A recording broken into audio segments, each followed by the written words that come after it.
Growing up as Marcus Chin, the youngest of three brothers, meant growing up in someone else's shadow. Actually, two someone else's. My older brothers, David and Kevin, were what my parents called the successful ones. David ran the family manufacturing business my grandfather started. Kevin was a corporate lawyer.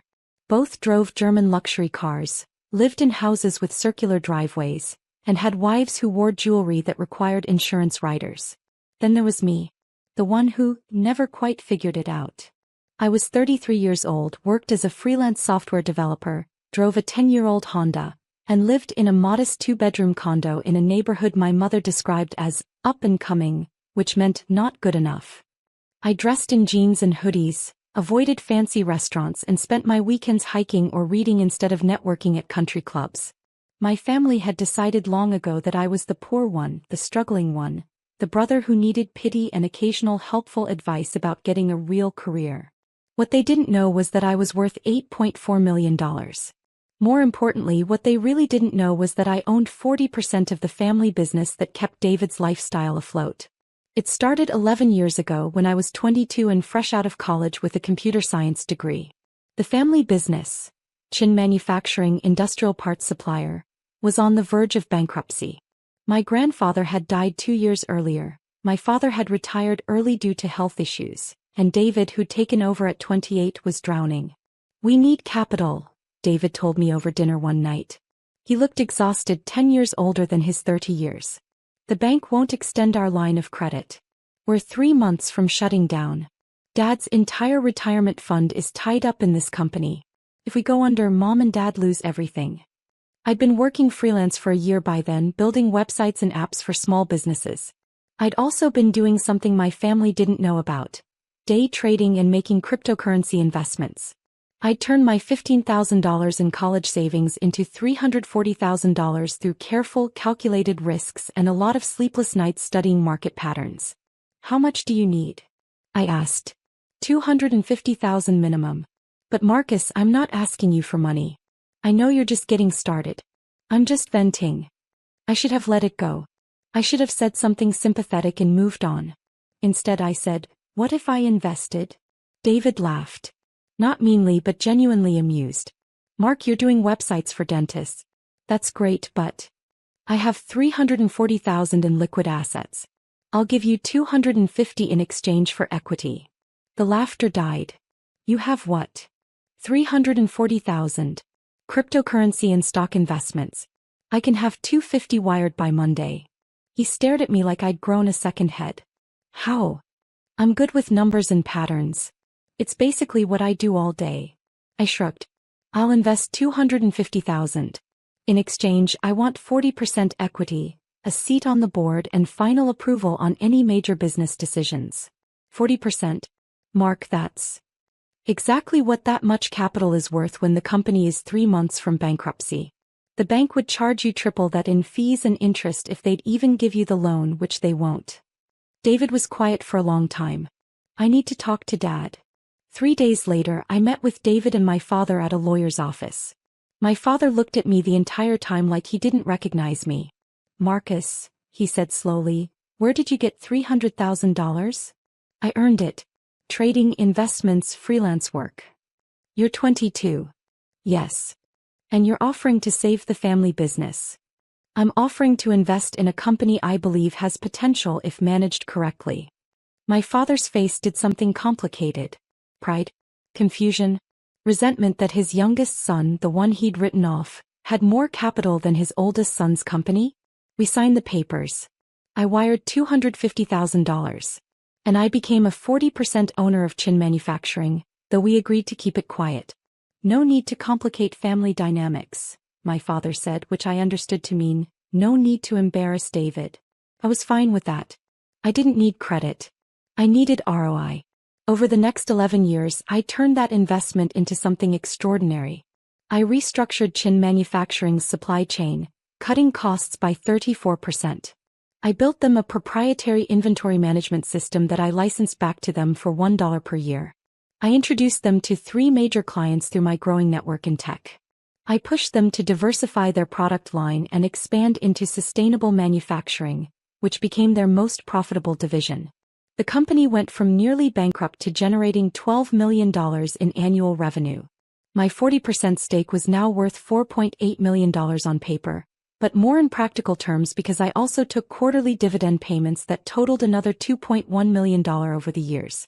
I reinvested most of those dividends into other ventures. A small stake in a startup that got acquired by Google. Real estate investment trust. Index funds. More cryptocurrency before the boom. By age 33, my net worth was $8.4 million. I still drove my Honda. Still lived in my condo. Still wore hoodies. Because I didn't need to prove anything to anyone. Except my family had never stopped seeing me as the poor one. The family reunion happened every 2 years at my parents' house in the suburbs. My mother spent months planning it. Catered food, professional photos, matching family t-shirts that I conveniently forgot to wear. This year's reunion had 43 people. Parents, brothers and their families, aunts, uncles, cousins, even some second cousins I'd met maybe twice. I arrived in my Honda, wearing jeans and a button-down shirt I'd bought at Target. My brother David pulled up in his new BMW 7 Series. Kevin arrived in a Mercedes SUV that cost more than most people's houses. Marcus. My mother hugged me, then immediately frowned at my outfit.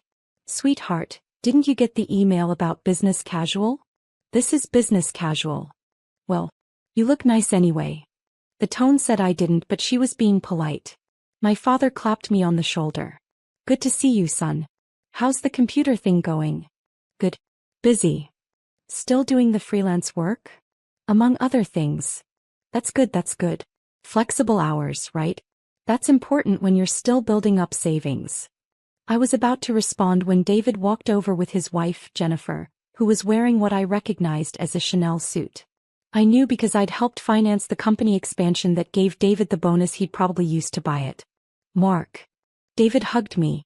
Glad you could make it. How's business? Solid. Yours? Best quarter yet. We just landed a contract with Morrison Industrial. $2.3 million over 3 years. That's great. I'd introduced him to Morrison's CEO at a tech conference. He didn't know that. Kevin joined us, expensive watch glinting. Little brother. Still coding away in your cave. Something like that. You should come to my firm's summer mixer. We always need good tech guys for contract work. Pays pretty well. Probably better than what you're making now. I'm good, but thanks. Just looking out for you, man. He patted my shoulder like I was a kid. Dinner was served on the back patio. Catered barbecue, craft beer, artisan desserts. Everyone gathered around the long tables my parents had rented. The conversation naturally gravitated to success stories. David talked about the Morrison contract. Kevin discussed a case he'd won that made the local news. My cousin Brandon bragged about his real estate development company. My uncle Tom showed off photos of his new lake house. I ate my brisket and said nothing.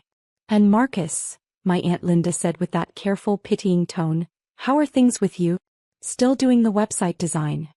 Software development, but yes. That's wonderful. So important to have something steady. Especially in this economy. Flexibility is key when you're building up savings, my mother added, repeating my father's earlier comment like it was rehearsed. My cousin Brandon leaned forward. You know, Mark, if you ever want to get into real estate, I could show you the ropes. Start small, maybe a rental property. Build some real wealth. I appreciate that. Because that freelance stuff, it's fine for now, but long-term you need assets. Equity. You know. I knew. I had $8.4 million in assets. But I just nodded. Kevin jumped in. Mark's doing fine. Not everyone needs to be a millionaire. Some people are just more comfortable with a simpler lifestyle. Exactly, Jennifer added. Nothing wrong with being frugal. Mark's always been practical. The table murmured agreement. Poor Mark is so practical. So simple. So limited. Then my father stood up, wine glass in hand. I want to make a toast, he announced. To family. And to success. I'm so proud of my sons. David's taken our family business to heights I never imagined. Kevin's made partner at one of the city's top law firms. And Marcus. He paused, looking at me with that complicated expression I'd learned to recognize. Marcus is finding his path. Not everyone needs the spotlight. Some people are just happy doing their own thing. Here's the poor one now, my father added with a chuckle, gesturing at me. Always struggling along in his own way. My mother laughed. Oh, Robert. Don't tease. But yes, Marcus has always been content with less. Everyone raised their glasses. To success. To family. To David and Kevin. And to poor Marcus, the struggling one, the simple one, the one who'd never quite figured it out. I raised my glass and drank. Then I pulled out my phone and walked into the house, heading for my father's study. I sat at his desk and opened my email. Email protected. Subject. Immediate action required.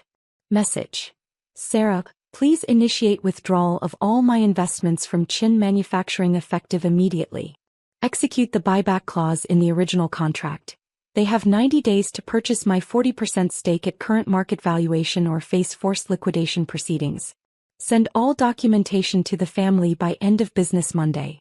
Also pull my capital from the Henderson Real Estate Development Trust, Brandon's company. File the appropriate withdrawal notices. Marcus. I hit send.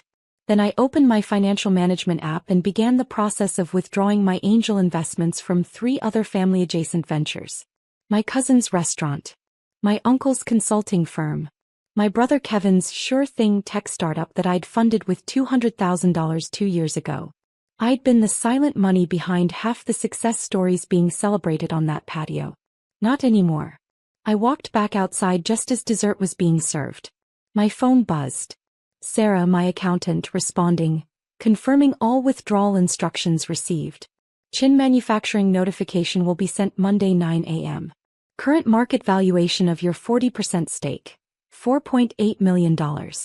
They'll have 90 days to secure funding. Expect this to be complicated. Are you sure? I typed back, completely sure. I stayed another hour, smiling politely and accepting everyone's well-meaning advice about my struggling career. Then I drove home to my modest condo, poured myself a glass of good whiskey, the $300 bottle I kept hidden in the back of my cabinet, and waited. Monday morning would be interesting. The first call came at 9:47 a.m. Monday morning. David. I let it go to voicemail. He called again immediately. Again voicemail. Text message. Mark, call me right now. Another text. What the fuck did you do? Another. My lawyer just got a notice that you're withdrawing from the company? You're 40%? I was in a coffee shop working on code for a client. I calmly finished my function, tested it, committed it to the repository and then called David back. What the hell, Marcus? Good morning, David. Don't good morning me. What is this about withdrawing your investment? What investment? What are you talking about? I own 40% of Chin Manufacturing. Per the investment agreement signed 11 years ago, I have the right to withdraw my capital with 90 days notice. I'm exercising that right. Silence. Then, you own what? 40%. I invested $250,000 to save the company. Did you forget? I thought that was a loan. Or maybe like a small piece. 40%. It's all in the documentation. The same documentation your lawyer apparently just received. Marcus, you can't just withdraw 40% of the company. Do you understand what that would do to us? I understand that per the market valuation you owe me $4.8 million. You have 90 days to secure funding or we move to liquidation. 4.8. Marcus, we don't have that kind of liquid capital. That sounds like a you problem. This is the family business. It's also my investment. An investment in a company whose leadership called me the poor one, and always struggling, at a family reunion in front of 43 people. Another silence. Is that what this is about? Dad was joking. Was he? Because it didn't sound like a joke. Sounded like the same thing I've heard for 11 years. How I'm just doing my computer thing. How I'm comfortable with less. How I need flexibility, because I'm still building up savings. Mark, come on. Nobody meant. I've been the primary capital investor in this company for over a decade, David. I restructured your supply chain. I built your inventory system. I introduced you to Morrison Industrial. You know, that $2.3 million contract you were bragging about Saturday? That was my introduction. My network. My work. I could hear him breathing on the other end. And in return, I continued, I get to be poor Marcus at family reunions. The struggling one. The one who needs career advice from people whose careers I'm literally funding. I didn't know you felt. You didn't know because you never asked. None of you did. You just decided who I was and never questioned it. What do you want? I want my investment back. With returns. In 90 days. That'll tank the company. Then maybe you should have thought about that before treating your majority stakeholder like a charity case. I hung up. The fallout was immediate and spectacular. My father called within 20 minutes. Marcus, what is this nonsense about withdrawing from the company? It's not nonsense. It's business. You can't just destroy the family business because your feelings are hurt. I'm not destroying anything. I'm exercising my contractual rights as an investor. Over a joke at a barbecue? Over 11 years of being treated like the family failure while I'm the reason the company survived. But sure, let's call it a joke. You're being childish. I'm being a businessman. You taught me that, remember? Don't let emotions cloud your judgment. That's not what Marcus, please. Think about your mother. This will devastate her. Then maybe you shouldn't have called me poor in front of the entire family. I hung up. Kevin called next. Mark, man, what are you doing? David's freaking out. Withdrawing my investment. What investment? You really don't know? I almost laughed. Kevin, I own 40% of Chin Manufacturing.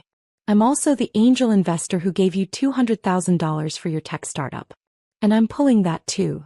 You're, what? Check your business email. You'll see the withdrawal notice. Marcus, that $200,000 is our operating capital. If you pull it now, we'll have to shut down. Sounds like you should have run a better company. Or at least not called me comfortable with a simpler lifestyle, when I'm the one funding your entrepreneurial dreams. That's not what I meant. Isn't it? You literally told Aunt Linda that not everyone needs to be a millionaire. Kevin, I'm worth $8.4 million. I've been a millionaire since I was 28. Silence. You're serious. Completely. Why didn't you ever say anything? Why did you assume I had nothing? He had no answer to that. By Tuesday afternoon, the family group chat was in meltdown. My mother, Marcus, please call me. Your father is beside himself. My Uncle Tom, what's this about Marcus pulling investments? What investments?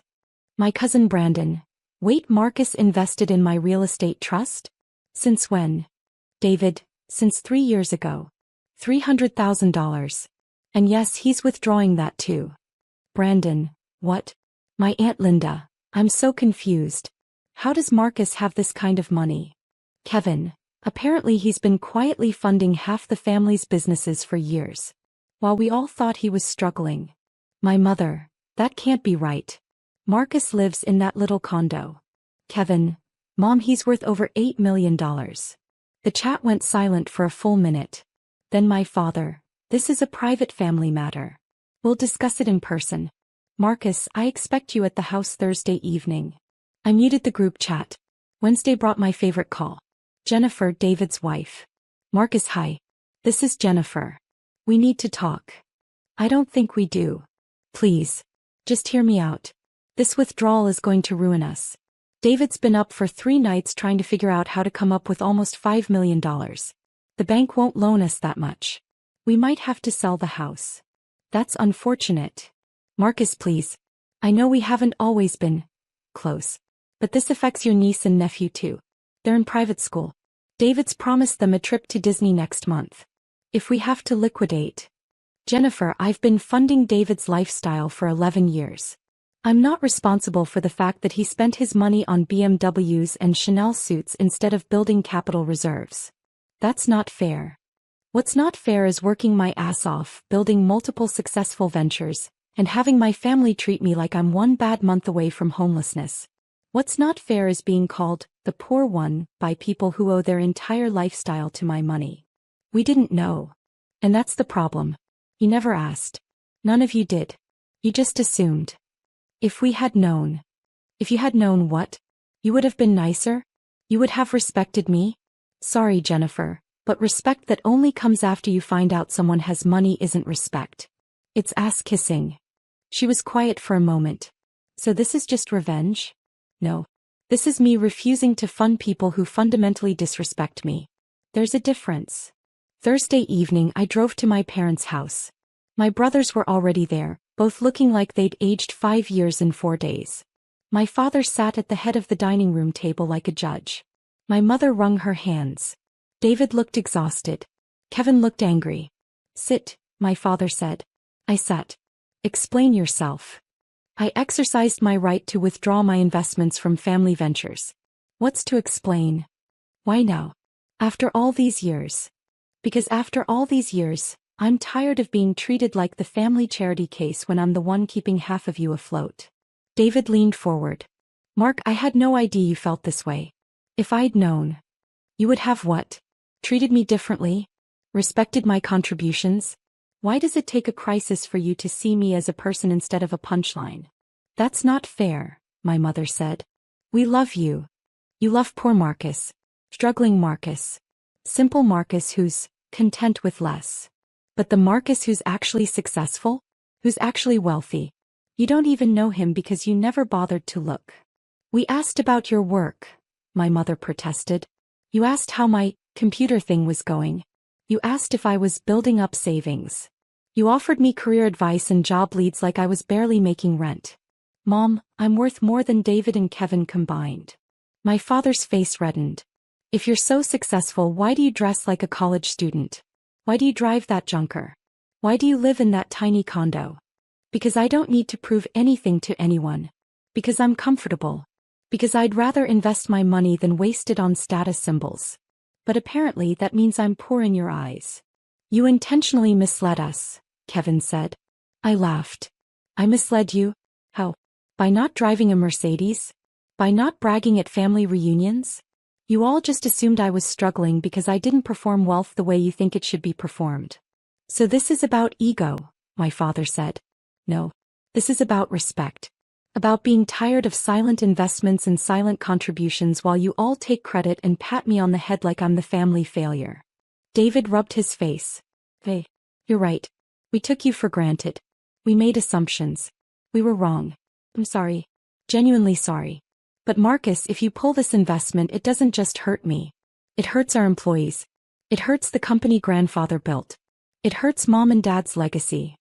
Don't you dare," I said quietly. "Don't you dare put this on me. I saved this company 11 years ago. I've saved it every year since. I've made you all successful and I've asked for nothing but basic human respect. And I couldn't even get that." The room was silent. "So what do you want?" Kevin asked. "Public apology? Recognition? What?" "I want you to come up with $4.8 million in 90 days. That's what I want." "We can't," David said. "Not without selling everything." "Then sell." My mother made a small sound. "Marcus, please. There has to be another way." I looked at her. At all of them. My father who'd toasted my brothers and called me poor. My brothers who'd offered me job leads and career advice. My sister-in-law who'd looked at my Target shirt with barely concealed pity. And I felt something shift. I was tired. Tired of being angry. Tired of proving points. Tired of family dynamics that required a nuclear option to shift. But I also wasn't going to back down. "There is another way," I said slowly. Everyone leaned forward. "I'll restructure the deal. I'll give you 5 years to buy me out instead of 90 days. The valuation increases to $6.2 million to account for the extended timeline and my lost investment opportunities. You'll pay me quarterly installments. And if you miss even one payment, the whole thing comes due immediately." David exhaled. That's workable. We can do that." "I'm not finished. In exchange, I want several things. First, public acknowledgement of my ownership stake. No more secret investor. If you're going to take credit for the company's success, I want my contribution known." David nodded. "Second, I want a formal seat on the board with full voting rights and veto power over major decisions. I'm not just capital anymore. I'm leadership." "Done." "Third, and this is non-negotiable, I want respect. No more jokes about poor Marcus. No more career advice. No more pitying looks at my car or my clothes. You don't get to comment on my lifestyle choices. Ever." My father opened his mouth. "Ever," I repeated, looking at him. "Or the deal's off and we go back to the 90-day buyout." He closed his mouth. And finally, I want genuine relationships with my family. Not the performance we've been doing. If you can't do that, if you can't see me as an equal instead of a project, then just pay me out and we'll keep it purely financial. The room was quiet.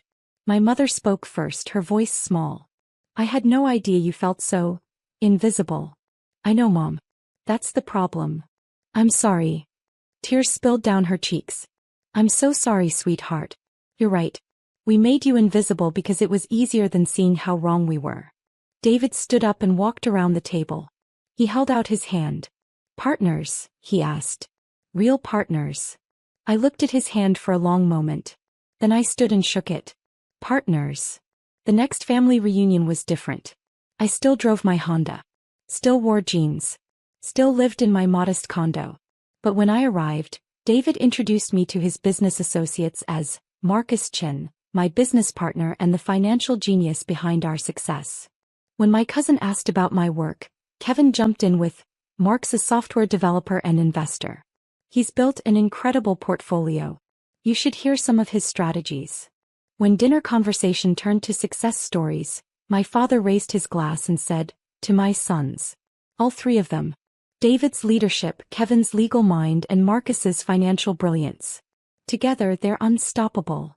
Everyone raised their glasses. To success. To family. To all of us. I caught my father's eye. He nodded. It wasn't perfect. Years of dynamics don't change overnight. But it was a start. 6 months later I was in my office. I'd finally rented a proper office space. When Sarah, my accountant, called. Marcus, the quarterly payment from Chin Manufacturing just came through. Right on time. Also, I ran your portfolio numbers. You crossed $10 million in net worth last month. I smiled. Thanks, Sarah. You celebrating? Maybe I'll buy a new hoodie. She laughed. You're impossible. After we hung up, I looked around my office. Still modest by most standards. But it was mine. Built with my work, my intelligence, my risk-taking. My phone buzzed. David. Hey Mark, we just got the Morrison renewal. Another 3 years, $3.8 million. Your introduction keeps giving. Dinner this weekend to celebrate? My treat. And I actually mean that this time. I smiled. Sounds good. And Mark. Thanks. For everything. For saving the company. For sticking with us even when we were idiots. For giving us a second chance. That's what family does. Yeah. It is. A year after the confrontation, my mother pulled me aside at Christmas. Marcus, I need to tell you something. What's wrong? Nothing's wrong. I want you to know that I'm proud of you. Not because of your money or your investments. Because of who you are. You're kind and patient and brilliant, and I'm sorry it took almost losing you to see it clearly. My throat tightened. Thanks, Mom. Also, I told the book club about your success. I couldn't help it. Linda was going on about her son's promotion and I just said, that's nice, but my son Marcus is worth $10 million and saved our family business. You should have seen her face. I laughed. Mom. What? I'm proud of you. I'm allowed to brag about my son. You can brag. Just maybe don't lead with my net worth. No promises. He hugged me. I love you, sweetheart. All of you. The part that's successful and the part that wears Target shirts. I love you too, Mom. They say money can't buy happiness, and that's true. But what money can buy is options. Freedom.